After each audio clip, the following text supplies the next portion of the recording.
Hey guys দেখিব পাইছে আপোনালোকে মই আহিছোঁ এতিয়া নেফানি বৰ্তমান আৰু এয়া মানে ভিউটো খুবেই মানে ভাইৰেল জেগা আমাৰ যিহেতু উৰিয়ামঘাটৰ এই প্লেচটোত আপোনালোকে দেখিব পাইছে আগতে পুৰণি এখন আছিলে হ'লে জুলুঙাত লং এফালে দেখিব পাইছে এখন জুলুঙাত লং আছিলে কিন্তু সেইখনৰ বদলি এতিয়া এইখন আহি গ'ল। এখন এতিয়া দেখিব পাইছে ইমান হেভি দলং হৈ গ'ল দৰাঙৰ যিহেতু ওপৰত আৰু আপোনালোকক দেখাবলৈ গৈ আছোঁ এইফালে দেখিব পাইছে এই ভিউটোৰ কাৰণে মানে এই নেফানি জেগাডোখৰ বহুত ভাইৰেল।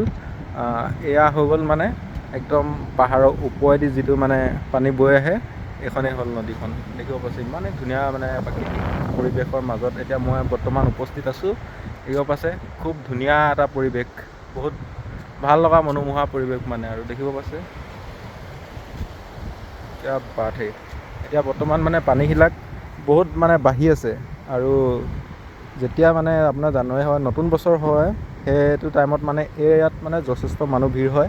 পানীটো মানে একেবাৰে চিলচিলীয়া বয় মানে একদম পূৰা শুকাই যায় পানীটো তেতিয়া বহুত ভাল লাগে আৰু তো কেনেকুৱা পালে জনাব জেগাডোখৰ ভাল পালে মানে শ্বেয়াৰ কৰিব আৰু কমেণ্ট এটা কৰিব কেনেকুৱা পালে। ধন্যবাদ।